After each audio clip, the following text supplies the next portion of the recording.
నమస్తే అందరికీ welcome back to our channel SSC creative Adda. ఈరోజు మీకు ఒక మంచి యూస్ఫుల్ అండ్ డెవోషనల్ వీడియోని అప్లోడ్ చేస్తున్నానండి. ఈ మధ్యకాలంలో వినాయక చవితి ఆ టైంలో బాసర వెళ్ళడం జరిగింది. ఈ బాసర అమ్మవారి దర్శనం ఎలా ఉంటుంది అండ్ దానికి అక్కడ ఏమేం ప్రదేశాలు చూడదగ్గ ప్రదేశాలు ఉన్నాయి అండ్ దర్శనం ప్రాసెస్ ఎలా ఉంటుంది, అక్కడ వాతావరణము, అక్కడ ఫెసిలిటీస్ అన్నీ కూడా ఎలా ఉంటాయి అనేది ఈ వీడియోలో మీకు క్లియర్గా వివరించడం జరుగుతుందండి. టోటల్ మన ఇండియాలోనే ప్రముఖ ప్రసిద్ధిగాంచిన సరస్వతి అమ్మవారి దేవాలయం బాసరలో ఉంది. ఆల్ స్టేట్స్ నుంచి కూడా చాలామంది, ముఖ్యంగా సరస్వతి అమ్మవారు అనగానే చిన్నపిల్లలకి అక్షరాభ్యాసం కోసం చాలా వేల లక్షల మంది వెళ్తుంటారు. కానీ ఎప్పుడూ అమ్మవారి గుడి భక్తులతో కిటకిటలాడుతూ హడావిడిగా ఉంటుంది. మేము వినాయక చవితి టైంలో అంటే మీకు న్యూస్ చూసే ఉంటారు, తెలిసే ఉంటుంది. ఫుల్లుగా వర్షాలు పడిపోయి బాసరాలో ఫుల్లుగా వాటర్ వచ్చేసి అంతా అతలాకుతలం అయ్యింది. ఆ మూమెంట్లో కొంచెం టెంపుల్ అంతా కూడా ఫ్రీగా ఉంటుంది, అన్నీ కూడా మనం ఫ్రీగా షూట్ చేయొచ్చు అన్న ఉద్దేశంతో మేము ఆ పక్కనే మా విలేజ్ అనేది ఉండింది. సో అక్కడి నుంచి మేము వెళ్ళి దర్శనం అనేది చేసుకోవడం జరిగింది. చూడండి, ఇప్పుడు చూపిస్తున్న ప్లేస్ అనేది ఎంట్రన్స్లో ఇందాక అదంతా కూడా వాటర్ వచ్చేసింది. సో అటు నుంచి ఎంట్రన్స్ లేకుండా ఇది బ్యాక్ నుంచి ఇక్కడ అంతా వెహికల్స్ అదన్నీ పెట్టుకునే ప్లేస్ అన్నమాట. ఈ బ్యాక్ గేట్ నుంచి ఈ వర్షం పడ్డన్ని రోజులన్నీ కూడా అక్కడ బ్లాక్ అయి చేసేసి ఇక్కడ నుంచి మనకి దర్శనానికి వే అనేది ఏర్పాటు చేశారు. నార్మల్గా అయితే ముందు నుంచి వెళ్తాము, ఇది వెనకాల నుంచి అన్నమాట. సో ఇటు నుంచి దర్శనానికి వెళ్ళాల్సిన భక్తులు వెళ్ళాల్సిందిగా అక్కడ ఇన్ఫర్మేషన్ అనేది ఇచ్చారన్నమాట. ఇలా బ్యాక్ నుంచి వెళ్ళేసేసి అక్కడ అమ్మవారి టెంపుల్కి అనేది రూట్ అనేది ఉంటుంది. అటు నుంచి మళ్ళీ కనెక్ట్ అయిపోయి మెయిన్ గర్భగుడిలోకి మనము దర్శనం అనేది చేసుకోవడం జరుగుతుంది. ఇవన్నీ కూడా చూడండి, టెంపుల్లో సైడ్స్కి మొత్తం అంతా కూడా ప్రసాదం కౌంటర్స్, ప్రసాదం టికెట్ కౌంటర్ అన్నీ కూడా ఉంటాయన్నమాట. ఇలా టెంపుల్ సరౌండింగ్స్ అన్నీ కూడా ఇలా కౌంటర్స్ అనేది పెట్టి ఉంటుంది. అన్నదానం కౌంటర్స్ ఇలా అన్నీ ప్రతి ఒక్కటి అనేది ఉంటాయన్నమాట. సో మీరు ఫ్రంట్ నుంచి వెళ్తుంటే మీకు అక్కడ నార్మల్గా ఎలా ఉంటుందంటే, ఫస్ట్ వెళ్ళగానే మీరు లగేజ్ పెట్టుకునేది, నెక్స్ట్ పాదరక్షలు అంటే చెప్పులు పెట్టుకునేవి అన్నీ కూడా కౌంటర్స్ ఉంటాయి. స్టెప్స్ ఎక్కాక తర్వాత డైరెక్ట్గా అక్కడ నుంచి లైన్లో టెంపుల్లోకి వెళ్ళడం జరుగుతుందన్నమాట. ఇది బ్యాక్ నుంచి కాబట్టి మనము ఈ టికెట్ కౌంటర్, నెక్స్ట్ అన్నదానం కౌంటర్స్ ఇవన్నీ కూడా మనం చూస్తూ వెళ్ళాల్సి వచ్చింది. ఇది చూడండి, బ్యాక్ నుంచి వచ్చినా కూడా ఇదే ఎంట్రన్స్ అన్నమాట, ఎంట్రన్స్ వే టు గర్భగుడి. సో ఇక్కడ నుంచి మనము స్ట్రైట్గా నడుచుకుంటూ వెళ్తే అమ్మవారి గర్భగుడికి మెయిన్ డోర్ అనేది ఉంటుంది. ఇక్కడ నుంచి మీరు నడుచుకుంటూ వెళ్ళి అక్కడ నుంచి లోపలికి వెళ్ళాల్సి ఉంటుంది. అయితే ఈ టైంలో చాలా ఇబ్బంది పడ్డారండి.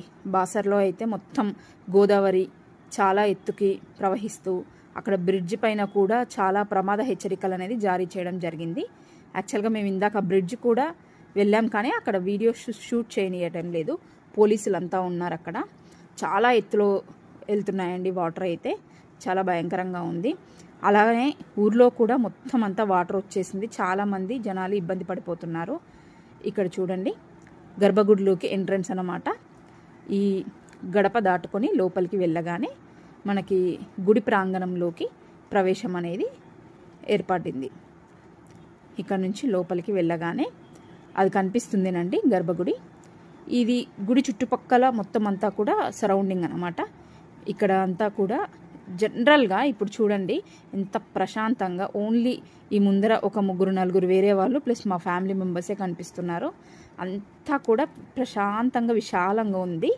దీనికి కేవలం కారణం ఏంటంటే వర్షాలు వచ్చి వరదలు వచ్చి జనాలు రావడానికి భయపడి రాకపోవడమే తప్ప ఈ 1 వీక్ అంతా కూడా ఇలాగే ఉంది టెంపుల్ సరౌండింగ్స్. మీకు చూపించడానికైతే చాలా వీలుగా ఉంది. బట్ విషయం ఏంటంటే అలా వరదలు రావడం, వాటర్ రావడం అనేది అది బాధాకరమైన విషయమే. బట్ ఏంటంటే జనాలు దూరం నుంచి వచ్చే వాళ్ళు కానీ ఈవెన్ సరౌండింగ్ వాళ్ళు కూడా రావడానికి భయపడి ఎవరు రావట్లేదన్నమాట. మేమేంటంటే ఇంకా వచ్చేసాం కదా, ఒకసారి దర్శనం చేసుకుందాము. యాక్చువల్గా మాకు కూడా వచ్చేంతవరకు ముందర ఎంట్రన్స్ దగ్గర వాటర్ వచ్చాయి. గోదావరి పొంగుతుందని తెలుసు కానీ టెంపుల్ ముందర కూడా గేట్ అనేది క్లోజ్ అనేది తెలియదు, వచ్చాకే తెలిసింది. తర్వాత ఇంకా దర్శనం లేదేమో అనుకున్నాం, బట్ బ్యాక్ నుంచి ఉందని చెప్పడం వల్ల బ్యాక్ నుంచి వచ్చేసాం. చూడండి, ఈ గుడి గర్భగుడి అన్నమాట. ఇక్కడ కనిపిస్తున్న డోర్ వచ్చేసి ఆ పూలదండలు వేసింది, అది బయటకు వచ్చే డోర్. ఇక్కడ అన్నప్రసాదం, విరాళాలు, అభిషేకం, లడ్డు టికెట్ అవన్నీ కౌంటర్స్. ఇది చూడండి, గుడి గర్భగుడి వెనకాల వాల్ అన్నమాట ఇది. ఇక్కడ నేను ఎగ్జాక్ట్గా 10th క్లాస్లో వెళ్ళినప్పుడు ఆ రౌండ్ చిన్న చిన్న కాయిన్ ముద్రలు ఉన్నాయి కదా, ఇక్కడ ఏంటంటే నమ్మకం, ఇప్పుడు క్లోజ్ చేశారు కానీ అక్కడ అది టచ్ చేసుకుంటూ వెళ్ళేవాళ్ళు, ముందర దాన్ని టచ్ చేసుకుంటూనే నడిచేవాళ్ళు. అక్కడ మెయిన్గా ఏంటంటే అప్పట్లో నమ్మకం, 1 రూపీ కాయిన్ కానీ 2 రూపీస్ కాయిన్ కానీ ఏదైనా మనము బొటన వేలుతో అక్కడ ఒత్తి పెట్టి ఏదైనా కోరిక కోరుకుంటే మన కోరిక నెరవేరేటట్టయితే ఆ కాయిన్ అట్లాగే అతుక్కొని ఉంటుందనేది నమ్మకం అనమాట. ఇప్పుడు అక్కడ టచ్ చేయనియట్లేదు. ఇంతకుముందు అయితే ఆ పెట్టిన ముద్రలన్నీ కూడా అంతకుముందు పెట్టిన వాళ్ళవే. అలాగే ఈ టెంపుల్ మధ్యలో ఉండి ఈ రావి చెట్టు అనేది ఉంది చూడండి. ఈ చెట్టు అనేది కూడా అమ్మవారి టెంపుల్లో ముఖ్యంగా పూజించదగ్గ చెట్టే, అందుకనే దాన్ని డిస్టర్బ్ చేయకుండా పైన అంతా కూడా సీలింగ్ ఆ చెట్టు ఉంచుతూనే మొత్తం అంతా ఏర్పాటు చేయడం జరిగింది. ఇది ఈ లైన్ క్యూ ఏర్పాటు చేసిన ఇవన్నీ కూడా ఏంటంటే జనాలు చాలామంది ఉన్నప్పుడు ఇక్కడ నుంచి మనం ఇందాక ఎంట్రన్స్ గుమ్మం చూపించాం కదా, అక్కడి నుంచి లైన్లో నడుస్తూ ఈ లైన్ పాటిస్తూ పైకి ఎక్కి మళ్ళీ కిందికి దిగి ఇలా మొత్తం అంతా కూడా హడావిడిగా కిక్కిరిసికిపోయి ఉంటారు జనాలు.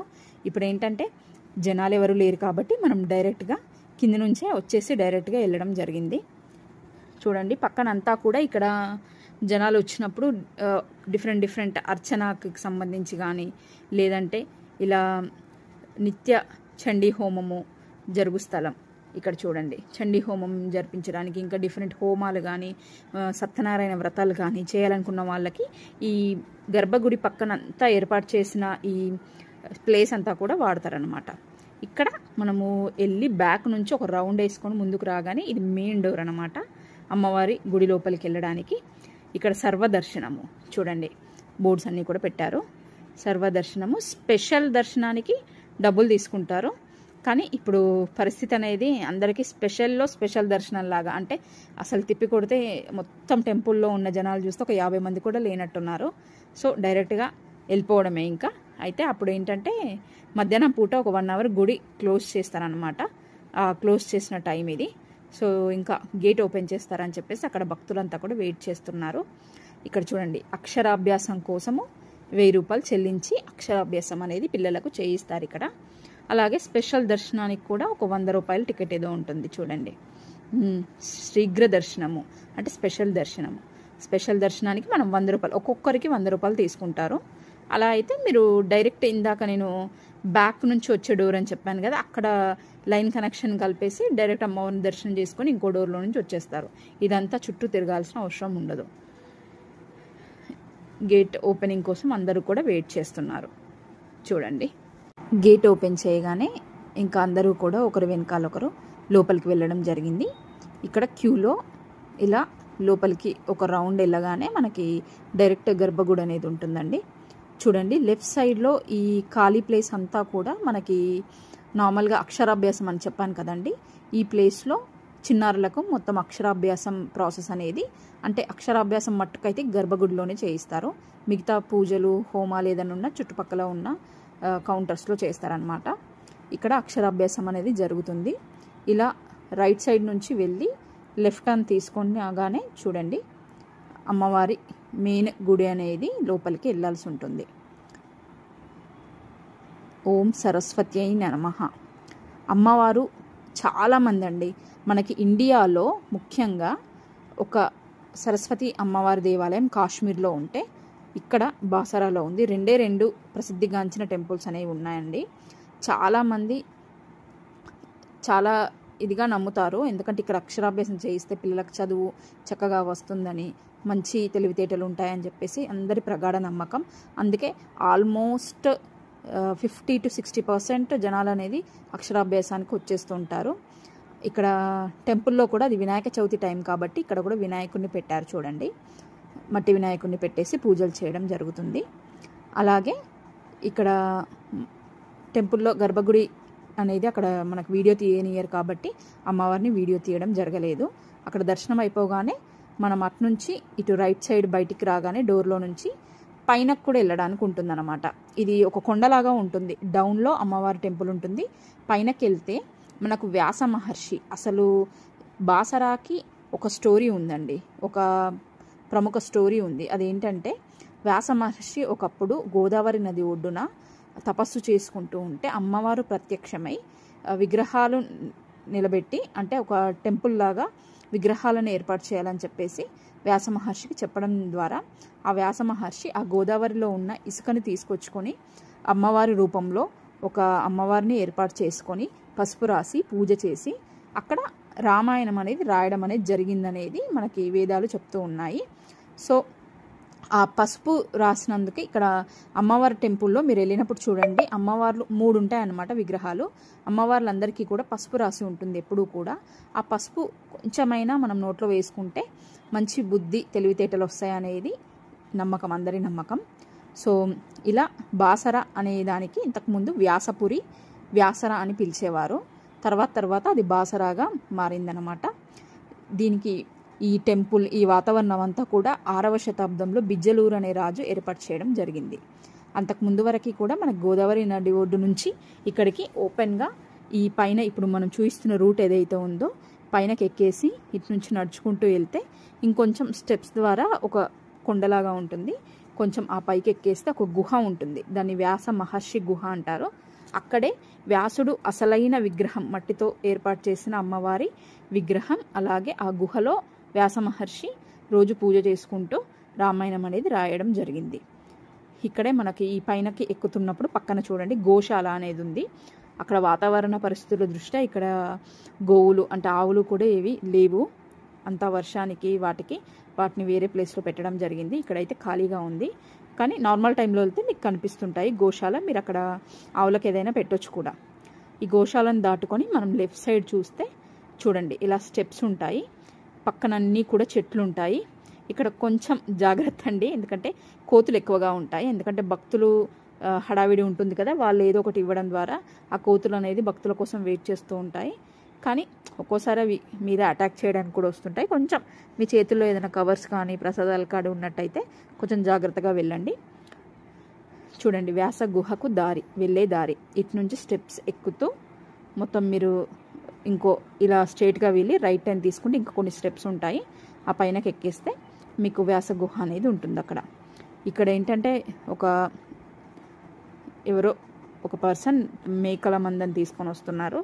అక్కడ ఇదంతా అసలు నార్మల్ టైంలో వెళ్తే మీకు ఇది ఏమీ కనిపించవు. ఈ మేకలు, ఈ జనాలు ఏంటంటే ఇప్పుడు ప్రశాంతంగా ఉండడం వల్ల ఇక్కడ మేపడానికి తీసుకొచ్చి ఉంటాడు. కానీ నార్మల్ టైంలో అసలు జనాలు హడావిడి సందడి వల్ల అసలు ఎలాంటి అవకాశం ఉండదు. జనాలతోనే కిక్కిరిసుకుపోయి ఉంటుంది ప్లేస్ అంతా కూడా హడావిడిగా.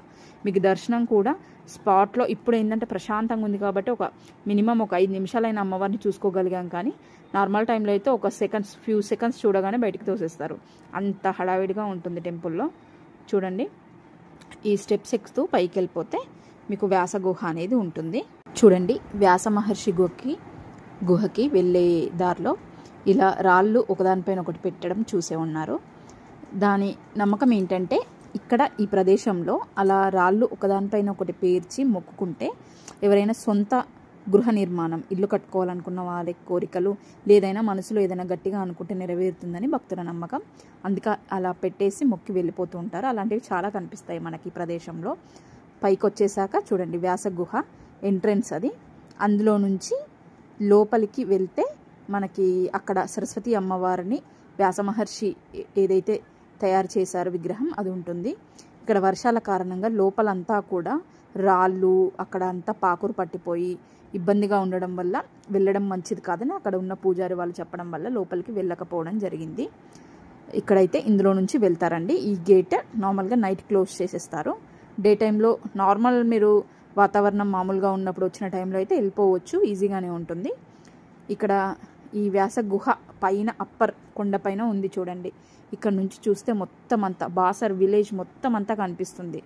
ఇక్కడ ఏంటంటే మెయిన్గా ఫస్ట్ వ్యాస మహర్షి ఇక్కడే తపస్సు చేసుకొని అమ్మవారిని ఇక్కడే నిర్మించడం జరిగింది కాబట్టి వచ్చిన ప్రతి ఒక్కరు కూడా ఈ పైన ఎక్కేసి ఇక్కడ దర్శించుకొని ఇక్కడ కూడా పూజారి వాళ్ళు ఉంటారు, పూజ చేస్తారు, అమ్మవారిని మొక్కుకొని వెళ్ళడం జరుగుతుంది. అయితే ఇక్కడ మెయిన్గా ఏంటంటే చూడండి అక్కడ గోదావరి కూడా కనిపిస్తుంది మీకు లాంగ్లో. ఈ గోదావరికి మనకు అక్కడ గోదావరి గంగామాత అమ్మవారి విగ్రహం ఉంటుంది. ఇక్కడ కనిపించేది అయితే సరస్వతి అమ్మవారి విగ్రహము. మనకి ఏదైతే గర్భగుడి ఉందో అక్కడ నుంచి అప్పర్లో పైన కొండపైన ఈ విగ్రహం అనేది పెట్టడం ఉంటుంది. బాసర సరౌండింగ్స్ నుంచి ఎక్కడి నుంచి చూసినా కూడా ఆ విగ్రహం కనిపిస్తుంది. అక్కడ ప్రతిష్టత, అది ప్రసిద్ధిగాంచిన విగ్రహం అది. సో ఇక్కడ మెయిన్గా ఏంటంటే గోదావరి పుష్కరాల టైంలో ఇక్కడ గోదావరి నది ఒడ్డున ఉంది కాబట్టి టెంపుల్ పుష్కర ఏర్పాట్లు కానీ అక్కడ జనాల సందడి కానీ కొన్ని కోట్ల జనాలు చుట్టుపక్కల ఉన్న ఆల్ స్టేట్స్ అందరూ కూడా ఇక్కడికే వస్తారు. చాలా అద్భుతంగా ఉంటుంది. దానికి తగ్గ ఏర్పాట్లు కూడా జరుగుతాయి. మీరు ఎప్పుడు వెళ్ళకపోయి ఉంటే గోదావరి పుష్కరాలప్పుడు కూడా ఇక్కడికి వెళ్ళి చూడండి, చాలా బాగుంటుంది. అలాగే మొన్న దసరా నవరాత్రుల్లో అయితే ఇంకా చెప్పలేమండి. అమ్మవారి అలంకరణ కానీ పూజలు కానీ ఆ సందడి కానీ అసలు ఒక రేంజ్లో ఉంటుంది, చక్కగా జరుగుతాయి. కాకపోతే జనాలు ఎక్కువ ఉంటే మనము హడావిడి ఉంటుందనే ఒక చిన్న ఇన్కన్వీనియన్స్ తప్ప అమ్మవారు దర్శనము అక్కడ వాతావరణం అంతా కూడా చాలా బాగుంటుంది. ఇక్కడ చూడండి మనము ఆ పైనుంచి మళ్ళీ కొండ నుంచి కిందికి రాగానే లెఫ్ట్ సైడ్లో చండీ హోమ మండపము, ఇక్కడ చండీ హోమం జరిపే మండపం అన్నమాట ఇది. ఓం శ్రీ మాత్రే నమః. ఇక్కడంతా కూడా ఏర్పాట్లు అనేది చేసి ఉన్నాయి. మీరు నార్మల్ టైంలో వస్తే జనాలు చండీ హోమం జరుగుతూ ఉంటుంది, హడావిడంతా ఉంటుంది. ఇక్కడ ఏంటంటే మనం వర్షాల టైంలో ఇక్కడ ముఖ్యంగా బాసరలో వర్షాల ఎఫెక్ట్ కారణంగా ఇక్కడ దర్శనానికి ఎవరు రాకపోవడం వల్ల ఈ పరిస్థితి అనేది మనం చూడగలుగుతున్నాము. ఇదిగోండి గర్భగుడి దూరం నుంచి అనేది చూపిస్తున్నాను చూడండి. మళ్ళీ తిరిగి ఇంకా గుడి అంతా ఖాళీగానే ఉంది కదా, మళ్ళీ వచ్చి మళ్ళీ దర్శనం చేసుకున్నాము. కిందికి వచ్చేసి ఈ గర్భగుడి అండి చూడండి, లాంగ్ వ్యూలో చూపిస్తున్నాను. లోపల నుంచి అయితే వీడియో తీయనియరు. అయితే మీకు ఇక్కడ ముఖ్యంగా చెప్పే విషయం ఏంటంటే మీరు నార్మల్ టైంలో వెళ్తే అసలు మొబైల్ ఫోన్స్ లోపలికి అలో ఉండవు. ఈ గర్భగుడి ఈ సరౌండింగ్స్లో కూడా మీకు అలో ఉండవు. ఇది కూడా గర్భగుడి వెనకాల లోపల గుళ్ళోనే ఇది. ఇక్కడ అమ్మవారి చీరలు అన్నమాట. చాలామంది మొక్కులు అమ్మవారికి చీర పెడతామని చీర కట్టిస్తామని మొక్కుతుంటారు కదా, వాళ్ళు పెట్టిన చీరలన్నీ కూడా ఇది అమ్మవారికి పెట్టిన చీరలే. వీటన్నిటిని వీళ్ళు ఇక్కడ వేలంపాట వేయడం కానీ లేదంటే ఇలా భక్తులు ఎవరైనా మీరు కొనుక్కోవాలనుకుంటే ఇక్కడ కొనేసుకోవచ్చు. అమ్మవారి చీర చాలా ఒకవేళ కొనుక్కున్నట్టయితే గనక చాలా భక్తితో దాన్ని మనము మెయింటైన్ చేయాలండి, ఎలా పడితే అలా కాకుండా. అలాగే ఇక్కడ ఆ చీరల పక్కన పైన స్టెప్స్ పైనకి ఎక్కితే మనకి ఇక్కడ శివుని లింగం అనేది ఉంది. కొంచెం లోపలికి అనేది ఇక్కడ వెలిసిందనమాట, అది కూడా ప్రత్యేకతే ఇక్కడ. ఇది మళ్ళీ మనం ఇందాక ఎంట్రన్స్ ఎక్కడి నుంచి అయితే లోపలికి వచ్చామో మెయిన్ అక్కడ నుంచి మళ్ళీ బయటికి వెళ్ళిపోవడము. పునర్దర్శన ప్రాప్తిరస్తు. చూడండి ఎంత చక్కగా ఉందో. అంటే ఇక్కడ దర్శనం చేయడం వల్ల మీకు ఇంత ప్రశాంతత ఉంటుందంటే అంతకు మించి మంచి నాలెడ్జ్ కూడా అమ్మవారి వల్ల మీకు ఒక మంచి నాలెడ్జ్ కూడా గెయిన్ అవుతుంది. భక్తితో గనక మీరు కరెక్ట్గా అమ్మవారిని దర్శించుకొని పూజిస్తే గనక మీకు చాలా మంచి జరుగుతుంది. ఇక్కడ నుంచి మనం ఏదైతే ఇందాక మనము ఎంట్రన్స్లోకి వచ్చామో మళ్ళీ అదే దారిలో బయటికి వెళ్ళడం అనేది జరుగుతుంది. అయితే ఇందాక మనము ఎంట్రన్స్ నార్మల్గా క్లోజ్ ఉంది అని చెప్పాం కదా, ఆల్మోస్ట్ అక్కడ కొంచెం చూపిస్తాను చూడండి. అంటే స్టెప్స్ దిగి మెయిన్ ఎంట్రన్స్ వరకు వెళ్ళకపోయినా అక్కడ నడిచే దారి అనేది చూపిస్తాను. అక్కడ మీకు మెయిన్గా ఏంటంటే ప్రసాదం అనేది ఆ పక్కనే ఇందాక చూపించాను కదా ఆ కౌంటర్లో అమ్ముతారు. లడ్డు చూడండి చాలా ఫ్రెష్గా ఉంటుంది అండ్ టేస్ట్గా కూడా ఉంటుంది. ఇక్కడ మీరు మెయిన్గా ఏంటంటే ఇది నేను ఎవరూ లేని టైంలో అంటే జనాలు తక్కువగా ఉండి వర్షాల ఎఫెక్ట్ వల్ల ఎవరు రాకపోవడం వల్ల అక్కడ సెల్ ఫోన్స్ గురించి అంతగా ఎవరు పట్టించుకోలేదు. నార్మల్గా అయితే మీరు ఎంట్రన్స్లోనే సెల్ ఫోన్స్ హ్యాండ్ ఓవర్ చేయాల్సి ఉంటుంది. ఈ వీడియోలన్నీ కూడా తీయడం మీకు సాధ్యం కాదు, ఏదో బయట సరౌండింగ్స్ తప్ప లోపలైతే తీయలేరు. సో ఈ వీడియో ఇంకా ఇంతేనండి, బయటకు వచ్చి ప్రసాదం కొనుక్కొని తినేయడమే. వీడియో అందరికీ ఉపయోగపడుతుంది అనుకుంటున్నాను. అందరికీ నచ్చితే లైక్ చేయండి, షేర్ చేయండి. Thank you.